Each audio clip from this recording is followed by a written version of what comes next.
रहीम नाजरीन अस्सलाम वालेकुम, मैं हूँ इमरान वसीम। नाज़रीन, आज 27 अक्टूबर है, दिन है बुध का और साल 2021। सबसे पहले तो उन दोस्तों से दरख्वास्त करेंगे जिन्होंने अभी तक हमारा चैनल सब्सक्राइब नहीं किया, वो चैनल को सब्सक्राइब कर लें और बेल आइकॉन का बटन भी ज़रूर प्रेस करें। आज के प्रोग्राम में एक तो हम बात करेंगे हुदैबिया पेपर मिल केस, जिसे शरीफ ख़ानदान की करप्शन का सबसे बड़ा स्कैंडल कहा जाता है।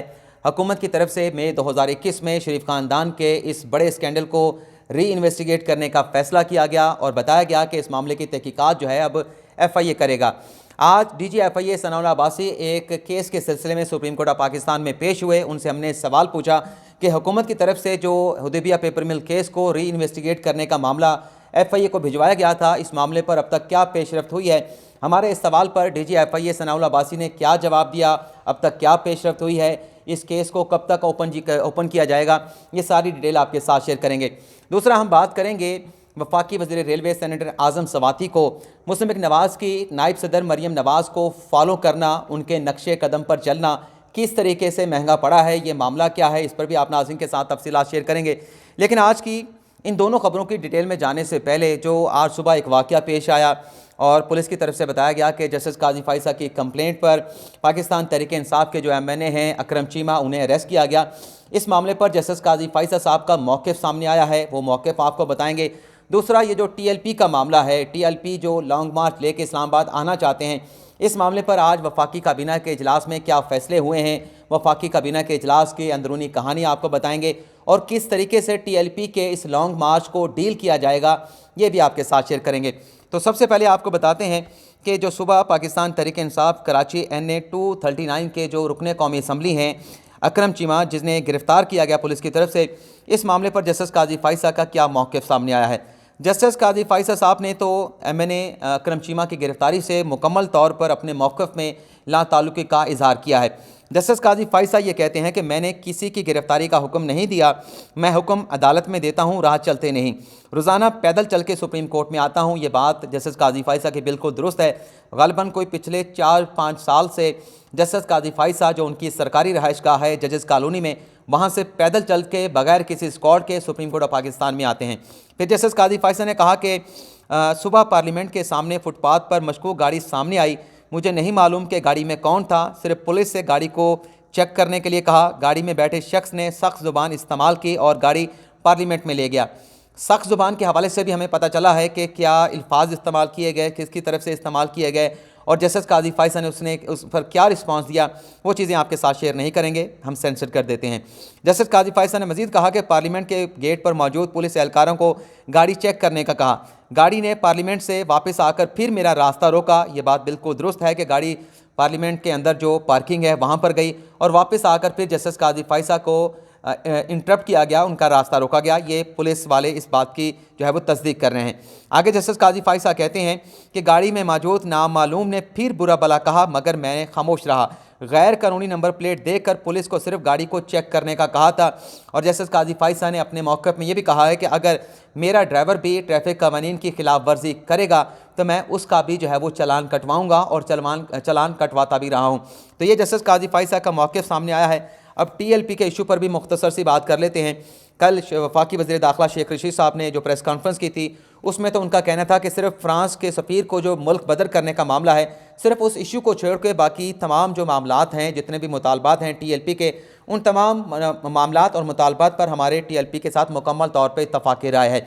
लेकिन ज़राए से जो खबर सामने आई थी उसमें तो कल भी यही बताया गया था। आज भी वफाकी काबीना के इजलास में जो वज़ीर दाखिला ने आज वज़ीर आज़म इमरान खान और वफाकी काबीना को ब्रीफ़ किया है, उसमें बताया जा रहा है कि फ़ैसला ये किया गया है कि जो TLP का लॉन्ग मार्च जो मुरीद केस से कुछ आगे तक पहुंच चुका है, उसे इस्लामाबाद नहीं आने दिया जाएगा। और बताया जा रहा है कि भरपूर रियासती ताकत का इस्तेमाल TLP के इस लॉन्ग मार्च के ख़िलाफ़ किया जाएगा और जेहलम का जो पुल है उससे किसी सूरत जो है वो TLP के लॉन्ग मार्च के जो लोग हैं उन्हें क्रॉस नहीं करने दिया जाएगा।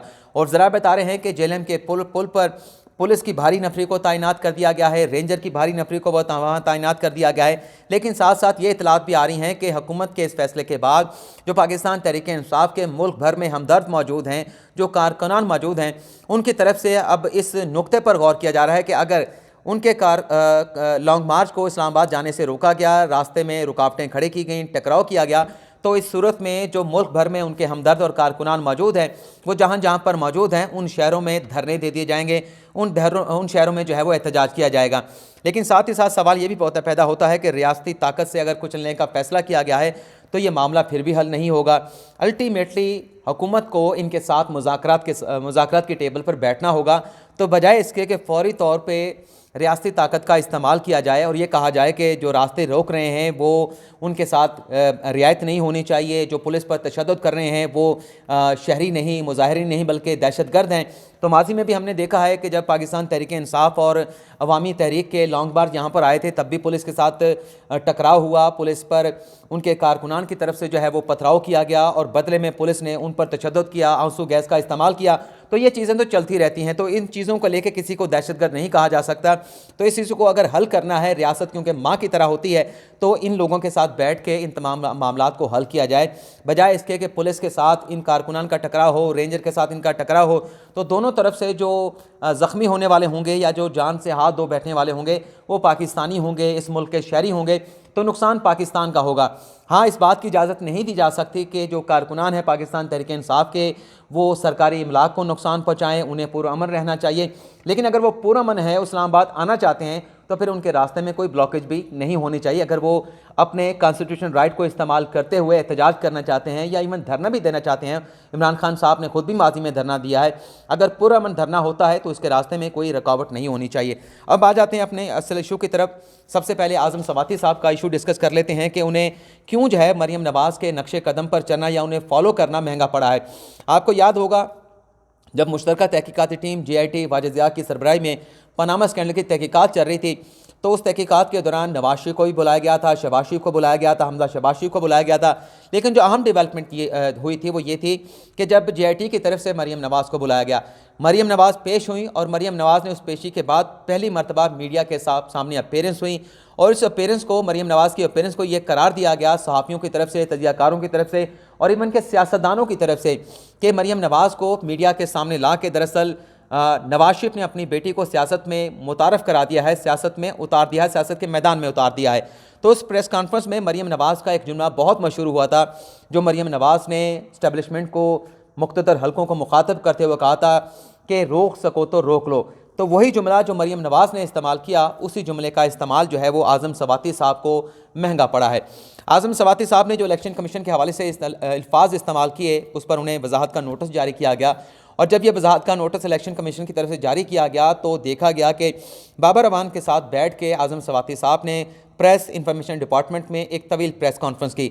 उस प्रेस कॉन्फ्रेंस में आज़म सवाती साहब ने एक तो ये कहा कि मैंने जो इलेक्शन कमीशन से मुतल्लिक मौक़िफ़ लिया था, मैं अपने मौक़िफ़ पर कायम हूँ, मेरा मौक़िफ़ अटल है। बल्कि उनका यह भी कहना था कि मौजूदा जो चीफ़ इलेक्शन कमिश्नर हैं, उनकी तैनाती बतौर चीफ़ इलेक्शन कमिश्नर किस तरीके से हुई, उनका नाम किस तरीके से फ्लोट कराया गया, ये सारा प्रोसेस कैसे हुआ, उनकी तकरीर कैसे हुई, ये तमाम चीज़ों का मैं विटनेस हूँ। लेकिन ये वो राज हैं जो मेरे सीने में दफन है, मैं ये राज बाहर नहीं निकालूंगा। लेकिन मेरा जो मौक़िफ़ है इलेक्शन कमीशन से मुतल्लिक, जो मैंने कहा था कि इसने पैसे पकड़ रखे हैं, ऐसे इदारे को आग लगा देनी चाहिए, मैं अपने मौक़िफ़ पर कायम हूँ, रोक सको तो रोक लो, ये कहा गया, यह जुमला अदा किया गया आज़म सवाती की तरफ से।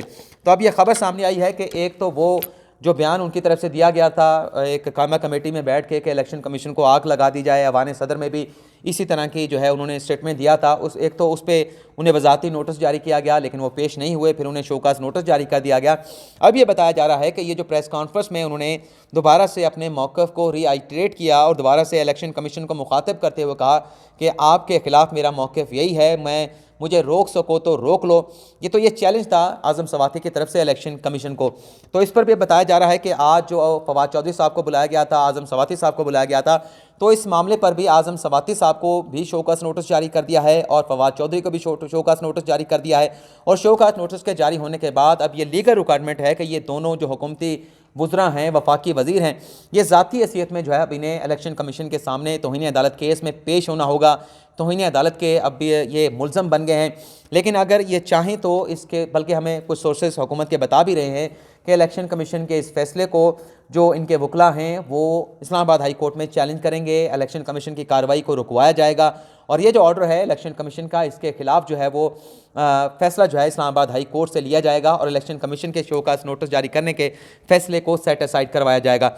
लेकिन अगर ऐसा ना हुआ तो फिर फोरम सुप्रीम कोर्ट होगा, और अगर अपील दायर नहीं की जाती तो फिर इन दोनों वज़रा को इलेक्शन कमीशन के सामने पेश होगा। लेकिन मुझे लगता है कि आज़म स्वाति साहब का केस ज़्यादा वर्स है, ज़्यादा कम्प्लिकेटेड, पेचीदा है।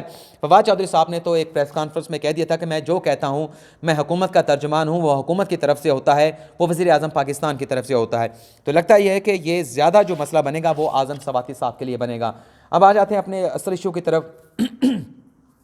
जो हुदैबिया पेपर मिल केस को हुकूमत की तरफ से मई 2021 में ओपन करने का जो है वो ऐलान किया गया, और ये कहा गया कि एक नए जो शवाहिद हैं वो सामने आए हैं, और नए शवाहिद की रोशनी में हुदैबिया पेपर मिल केस को री इन्वेस्टिगेट करने का, दोबारा से ओपन करने का फ़ैसला किया गया है। और यह भी बताया गया कि अब इस मामले की तहकीकात जो है वो FIA करेगा। तो आज क्योंकि एक और केस में DG FIA supreme court of Pakistan आए हुए थे, कोई 7.5 करोड़ रुपए की करप्शन का मुबैना तौर पे केस था, फ्रॉड का केस था। तो जब उस केस में पेशी के बाद DG FIA जाने लगे तो मैंने उनसे ये सवाल पूछा, और अकेले में सवाल पूछा, उनसे ये पूछा कि आप ये बता दें कि जो हुकूमत की तरफ से हुदैबिया पेपर मिल केस को री इन्वेस्टिगेट करने का मामला आपको भेजा गया था, उसमें क्या पेशरफ्त हुई है, कितनी तहकीकात मुकम्मल हो चुकी है, क्या इस केस को ओपन किया जा सकता है, इस पर आप क्या कहते हैं। तो उन्होंने जो मौक़िफ़ दिया DG FIA सनाउल अब्बासी ने, वो हैरान कुन था। DG सनाउल अब्बासी साहब ने कहा कि मुझे तो इस केस का पता ही नहीं, मुझे नहीं मालूम कि हुकूमत की तरफ से ऐसा कोई केस भेजा गया था या ऐसे किसी केस की FIA में तहकीकात चल रही है, री इन्वेस्टिगेशन किया जा रहा है, तो मुझे कुछ मालूम नहीं। अलबत्ता उन्होंने इतना ज़रूर कहा कि मैं पता करके आपको बता सकता हूँ। तो आप अब अंदाज़ा लगा सकते हैं कि इतना बड़ा केस हुकूमत की तरफ से अगर भेजा गया तो DG FIA उस केस पर किस तरह से अपनी लाइलमी का इजहार कर सकते हैं। उन्होंने तो बताया कि हमारे पास ऐसा केस ही नहीं है, मुझे पता ही नहीं है, और अगर ऐसा केस होता तो लाजमी तौर पे DG FIA के नोटिस में होता, उन्हें पता होता कि वो तहकीकात चल रही हैं, कौन सा इन्वेस्टिगेटर जो है, कौन सा इन्वेस्टिगेशन ऑफिसर जो है इस मामले की तहकीकात कर रहा है। लेकिन जो मौक़िफ़ दिया वो बड़ा हैरान कुन था। अच्छा, उसके बाद और भी FIA के अफसरान यहाँ पर मौजूद थे, उन्हें हमने कुरीदा, उनसे जानने की कोशिश की।